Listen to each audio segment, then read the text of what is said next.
Bonjour à tous, bienvenue sur Sensation. Je reçois aujourd'hui Joran Leneutre, champion junior et vice-champion de la Peugeot 208 Racing Cup. Bonjour. Bonjour. Alors comment est-ce que vous avez commencé les sports automobiles? Depuis quand faites-vous ça? Alors je pratique le sport automobile depuis l'âge de 6 ans et ça vient tout simplement de mes parents. J'ai commencé grâce à mon père qui a voulu construire une petite voiture, donc une Ford GT40 à l'échelle 1/5. Et pour participer au Little Big Mans, qui est une manifestation durant le Mans Classique, qui est une grande compétition qui réunit toutes les voitures historiques. Et du coup c'est parti de là et ma mère a décidé de me mettre au karting pour apprendre à piloter justement. Et du coup après j'ai plus jamais arrêté. Et donc après vous avez fait des compétitions justement de karting, c'est ça? Oui, donc j'ai commencé très tôt dans une école de pilotage. Et après, tout de suite, avec les performances, on s'est mis à la compétition et puis ça a bien marché, donc on a continué. Et après les compétitions de karting, plusieurs portes ont dû s'ouvrir à vous, comme la monoplace par exemple. Pourquoi avoir choisi de vous diriger vers la Peugeot 208 Racing Cup?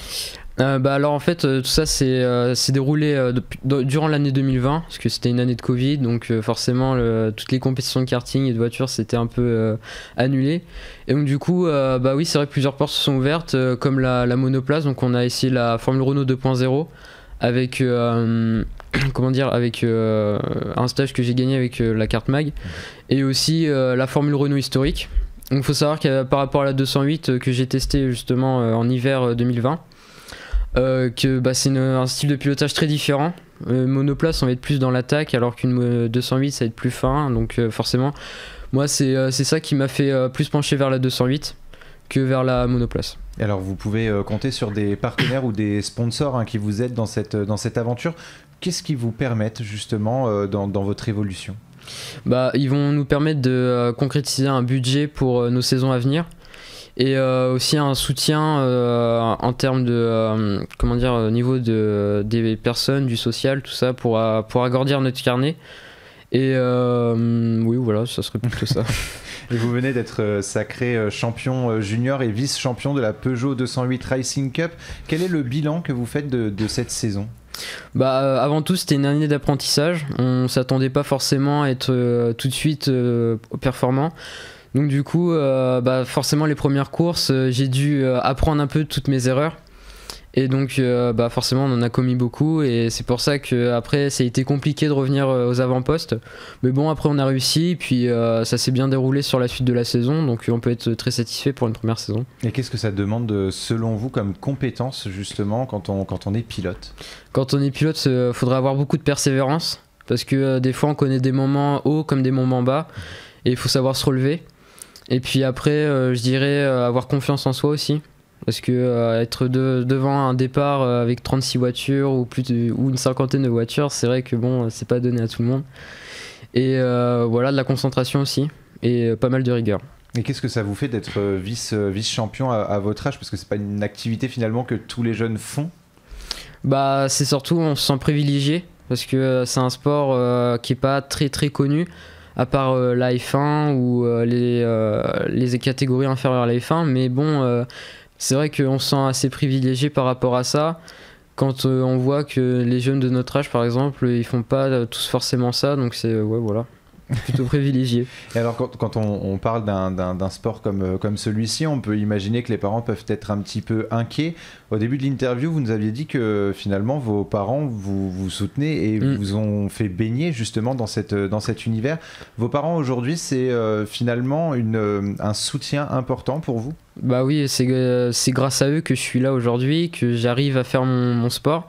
Ils me soutiennent moralement avant chaque course. Ils me soutiennent aussi, par exemple, avec ma mère qui va chercher les sponsors, les différentes stratégies pour aller chercher les sponsors, tout ça. Et mon père aussi, ça naît tout simplement de lui avec la Ford GT40, cette passion qui leur sont vouées et qui m'est vouée du coup. C'est de manager finalement. C'est ça.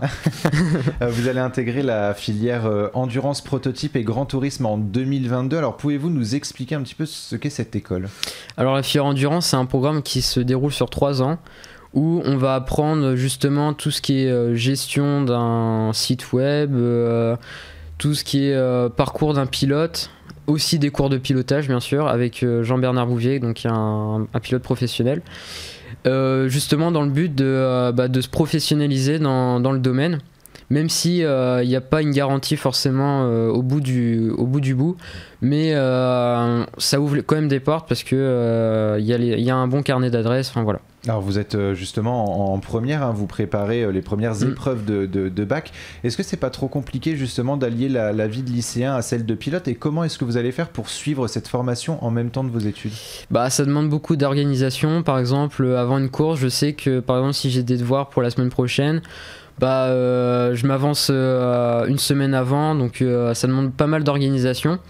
Et puis durant les courses aussi, des fois quand j'ai pas mal d'heures de creux entre les différents roulages, et je vais dans le camping-car et puis je m'installe et puis je fais mes devoirs. Voilà. On imagine que les professeurs sont aussi au courant de votre Oui. activité sportive, ils sont plutôt conciliants justement à ce niveau-là? Oui, à mon école aujourd'hui, parce que je suis un peu dans le même cursus scolaire de mon école depuis les débuts de mon enfance. Et ils me suivent tout simplement après chaque course. Par exemple, après chaque course, j'ai des surveillants qui viennent me voir, comment ça s'est passé, c'était comment, enfin voilà. Il y a une bienveillance finalement dans le milieu scolaire et dans le milieu familial. C'est ça aussi. Et on va revenir un petit peu sur la filière endurance, prototype et grand tourisme que vous allez intégrer en 2022. Pourquoi est-ce que vous intégrez cette école? Est-ce qu'elle répond justement à vos objectifs? Alors oui, je l'ai dit, c'est pour déjà essayer de se professionnaliser dans le pilotage, mais aussi pour ouvrir des portes, parce que l'objectif, ça serait avec un bon carnet d'adresses de pouvoir intégrer des équipes professionnelles et pouvoir m'ouvrir des portes pour l'avenir.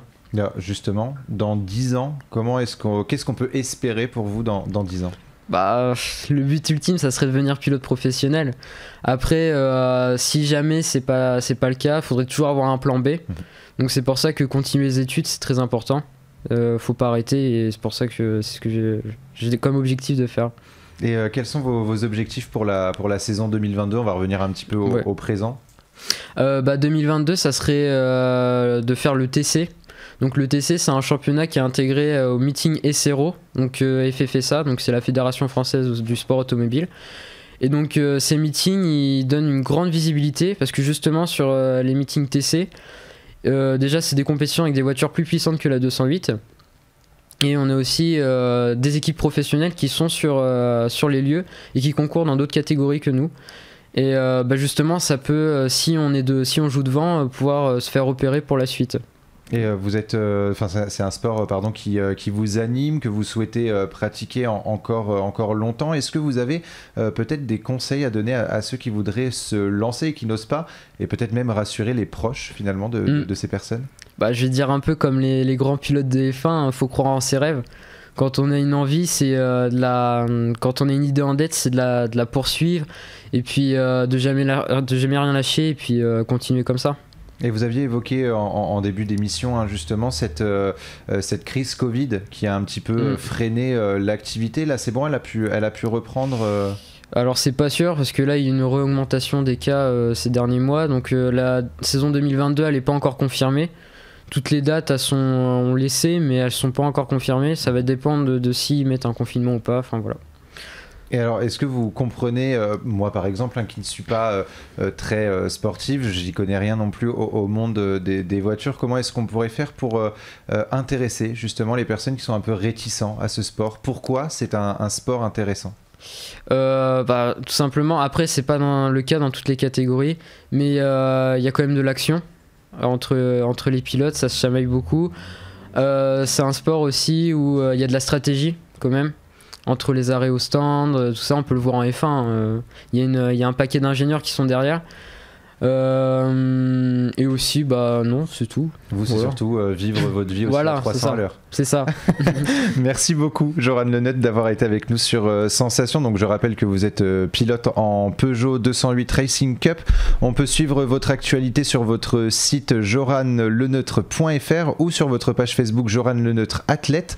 Et pour revoir ou réécouter cette émission, rendez-vous sur notre site et application Radio Sensation.